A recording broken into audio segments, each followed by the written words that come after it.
Thank you, Ambassador Puri, and thank you for coming and being a part of our We Women Want.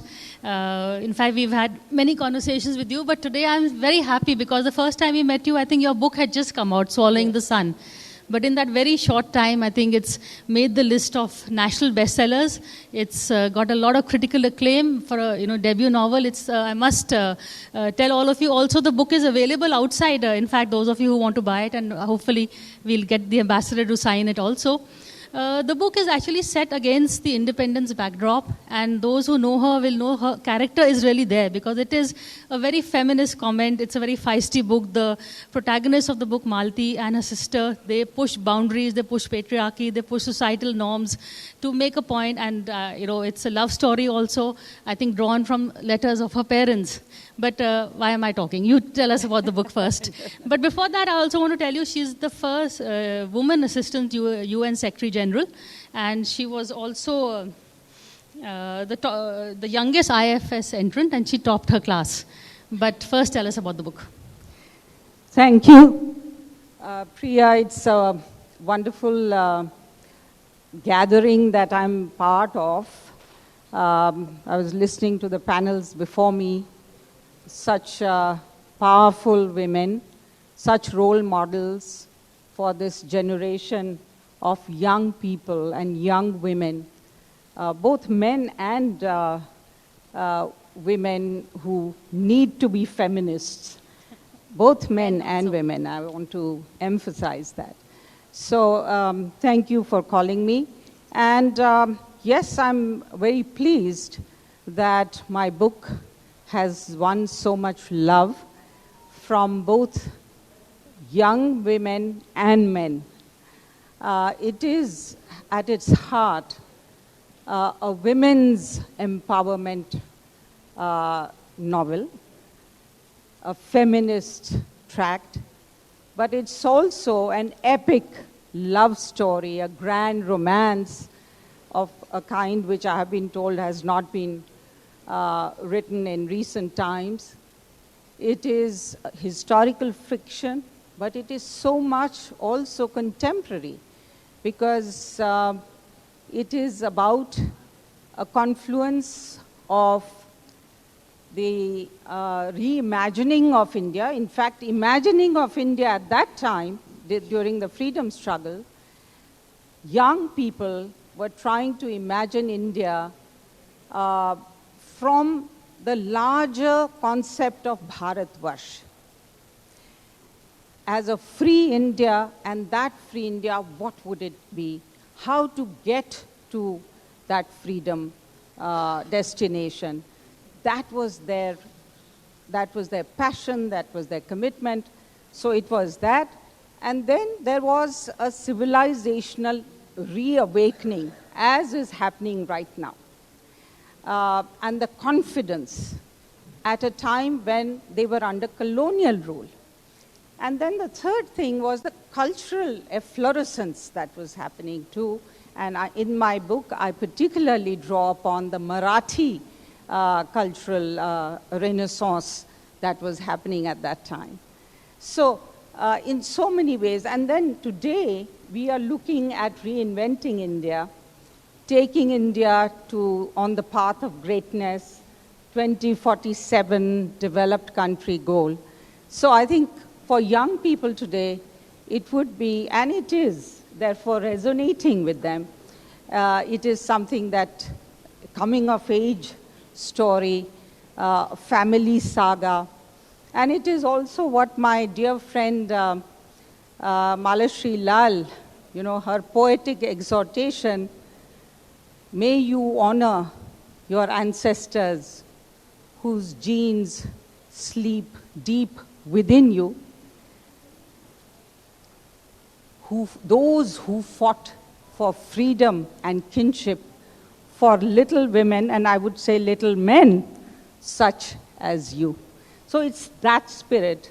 And the book title, Swallowing the Sun, is drawn from a 13th century saint, Muktabai's Abhang, which talks about achieving the impossible, people breaking boundaries, becoming extraordinary doing extraordinary things. And my women characters are very powerful women who dare, who keep faith and achieve miracles, make miracles. So that is the spirit of the book. But also the men, I was listening to the discourses before, many of my men characters have drawn admiration because they are women respecting, women empowering, whether it is the father or the lover and husband, guru, and other characters in the novel who try to break out of the patriarchal conditioning that they have a feminine side, which is, I think, very important. That's right. Absolutely. So, and it is, in fact, really an ode to the indestructibility of the human spirit, the triumph of the human spirit, as an assertion of identity and confidence by every Indian today. And I would like to quote a poem of Tilak, which I have transliterated in the novel. बोला हवे ते मला काय त्याचे पुरे जाण तो मीच माझे बळ. And the last stanza of this is, am I not complete and auspicious?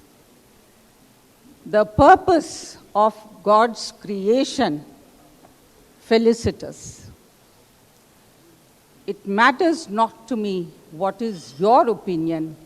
I well know my own strength, my dominion. So that should be the anthem of our women today and your whole movement that Priya, you lead so ably and so, persistently what women want. Thank you so much. And I must say, you have a beautiful voice. There are a lot of hidden facets to you, which we are going to bring out today. Another facet is, of course, your career in the diplomacy as the UN Assistant Secretary General. You've been all over. Natwar Singh also refers to a couple of anecdotes in his book about your, when you went to, I think, Pakistan with him. So some anecdotes and stories from the world of diplomacy that if you could share with us. Being a woman, it's really still a man's world, I would say, the world of diplomacy. Even though women are supposed to be more diplomatic, but I don't know. No, I think I went into the world of diplomacy both as an Indian Foreign Service officer representing India's national interest abroad and building relationships and partnerships with countries around the world, as well as when I was for 15 years in different leadership positions in the UN, I strode into that world saying, "Hum kisi se kam nahi." Not presuming that it is a male's world. But of course it was, and it is still, in so many senses, a men's world. But the thing is that there are three types of discriminations that you face. One is the unconscious bias, and that was there in all of the areas that I dealt with. And sometimes that unconscious bias shows itself in showing you special consideration in terms of roles and responsibilities, telling you, oh, you must do a softer job, deal with cultural issues, don't do the hardcore diplomacy or be in dangerous places. So that is one aspect. The other aspect of this is the actual discrimination that you face where you are denied a role. And then the third aspect is the system hardwired to discriminate? And I would say the Ministry of External Affairs, and I would say even UN, is an equal opportunity employer in that sense. And it has been a gender equal system. And sometimes, in fact, we are often even told that we are being favored, women are being favored. So let me give you two examples of how your system may support you. But when you are dealing with other countries, they can be misogynist in the way they deal with you. So, and the other aspect that I want to highlight is that I've always tried to be a pioneer to break glass walls. This is an important concept. I think some of you referred to. Within a certain profession, certain roles you cannot perform. So breaking glass walls and also glass ceilings. So, for example, in the ministry, let me begin with the ministry first, the Ministry of External Affairs. I chose at a time when economic diplomacy was just beginning to be articulated and envisioned.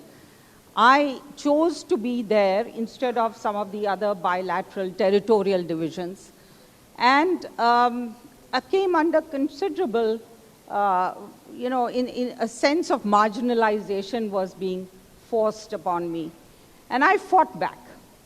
And today, when we talk about the Act East policy, I was in the forefront of the Look East policy, negotiating with all the ASEAN countries, Indian Ocean Rim Association, all of that.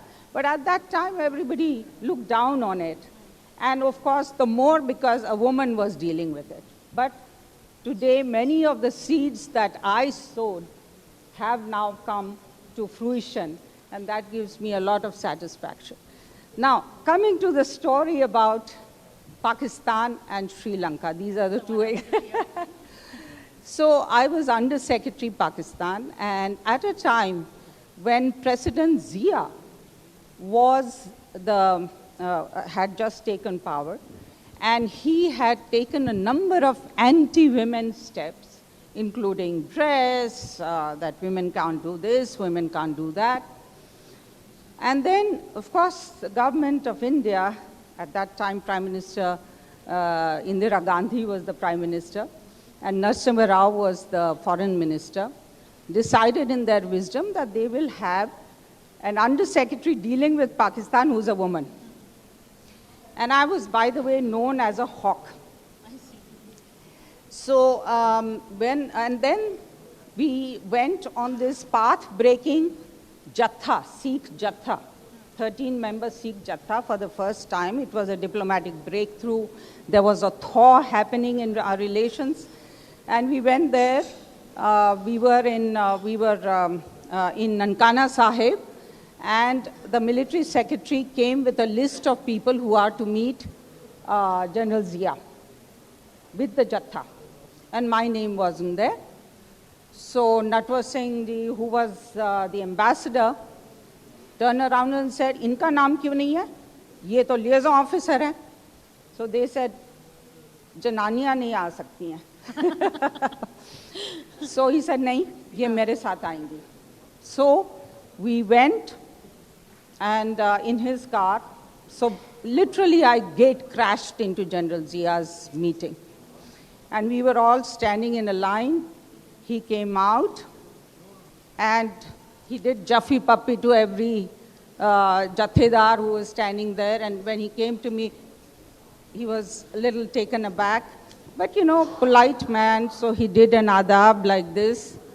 And he had these lashless eyes, and he looked at me, a little disconcerted.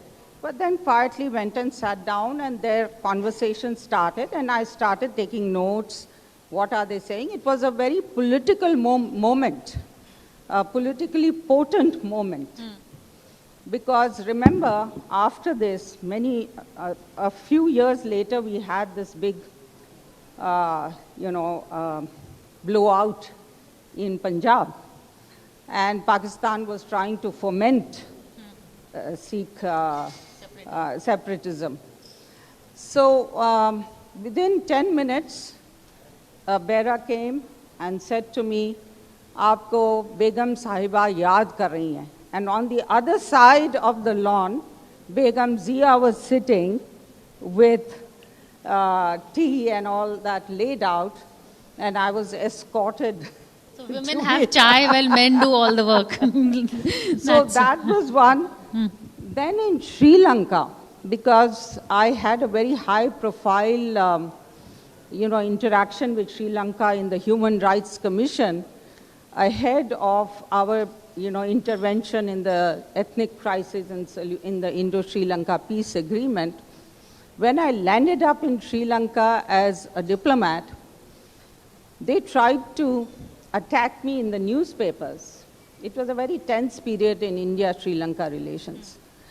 They saw us as supporters of terrorism and separatism, supporting LTT and other groups, Tamil groups, etc. So when I landed there was a campaign against me, but against me attacking the fact that I'm a woman. So they would call me Matahari, they would call me, and then they would compare me to Indian film stars, which is of course an honor, not, but they tried to make me modify you basically. Yes. Yeah. So that, but I showed to them what a force I was, whether it was in terms of dealing with the human rights issues of Tamils at that time, or dealing with supporting the Indo-Sri Lanka peace agreement talks and so on. So, you have to face these challenges. You have to seize opportunities. Sometimes you have to extract agency. In fact, before I go on to the next question, I would also like to share with the viewers another facet that you're also married to Cabinet Minister Lakshmi Puri. In fact, one always, woman has identity in her own right, but your husband is such a gem of a man that I'm sure this is an identity that we will talk about. So who do you think has the tougher job, you or him? Being married to him or being a Cabinet Minister? Excuse me? You heard me. No. Ask this question again. Being a cabinet minister or being a cabinet minister's wife? Which one is the tougher job? No, certainly cabinet minister. Okay. Now on to the woman voter. Today the BJP government especially has really, I think uplifted the woman voter, or the women themselves are coming into their own. We've had 66% voting from the women as much as men. But that somehow doesn't translate into seats. 13% only of the MPs are women. You've had experience in dealing with some kind of legislation when you were heading the UN Women. So can you just share as to where do you think we've come, how far we've come, and what are the hurdles ahead that you feel? Well, you cannot have true democracy until women's voice, participation, and leadership is equal. 50-50. Democracy 50-50. Also, there are two sides to that. One is women voters, women as voters, expressing their voice or and exercising their vote to influence policies in their favor, and also for the common weal, because women are known to be thinking more beyond themselves about community, about the larger national cause as well. So it is very important, and this is a tremendous sign of progress, that from 2009, when there was a 5% gender gap of voters, we then had, in 2019, women overtook men voters. And now, as you said, we are equal. But the other side, and there are many reasons for this, the campaigning, how Prime Minister Modi has made women-led development. Every scheme is either targeted towards women, or it is the transversal schemes mostly benefit women. So women as labhartis or beneficiaries. But you know, the evolution also has been of another kind. The evolution has been not only as benefit takers, but also benefit shapers and holding parties to account. Look at what happened on the Khatakhat issue. After the promises were made, have you delivered or not? They went to the people who had promised Khatakhat, 1 lakh, whatever, pay up now. So I think there is that activism, and also the other reasons are the self-help groups. The mobilization that has happened across the country among women voters through the self-help groups, which are supposed to be about 100 million now. So all of that has certainly contributed to a greater voice and participation of women as voters. Now, your question, how do we see that translating into higher women's representation in parliament and state assemblies? We have 44% average representation at the local level, but how do you translate that into leadership and representation in parliament? So we have had this 33% reservation bill that has been passed. Now we have to build out of this reservoir of, firstly, the local leaders, which we have, the reservoir we have to tap that. We have to also get the voters to vote for the right kind of women. Because it's not enough to have women representation. It's also important that they be trained, that they be the right, that they have the right policies, and niyat saaf honi chahiye or niyat achhi honi chahiye. So that is something that also needs to be inculcated both amongst voters and the candidates. And I think the responsibility is both with institutions like the Lok Sabha and Rajya Sabha and the state assembly secretariats institutionally, but it is also with the political parties. The culture of politics has to also evolve and change, because a lot of it, of what has happened with the silent revolution that has happened with women voters, can also happen in the representation.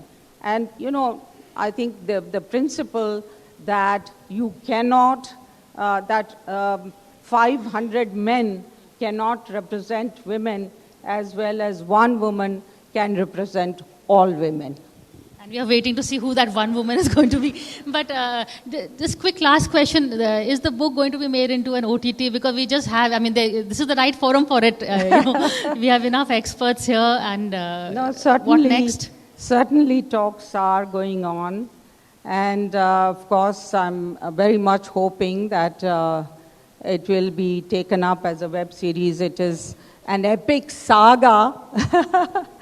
It's an epic saga. I have just given my book to our the producer of Ghosla Ka Ghosla. So this is where it all happened, jab you met. but I'm also in talks with a few people in the industry, and I do hope that it's taken up. There are translations now ongoing, Marathi. Hindi is soon to be launched, and Telugu, Assamese, and many other languages, I hope, and also international edition. So these are some of the, and then of course a sequel and something on my stories about the UN. Okay, thank you so much for that, Ambassador Lakshmi Puri. Thank you for joining us and being here, and we felicitate you and your book. Thank you. Thank you. For more such videos, subscribe to the NewsX YouTube channel, hit the bell icon.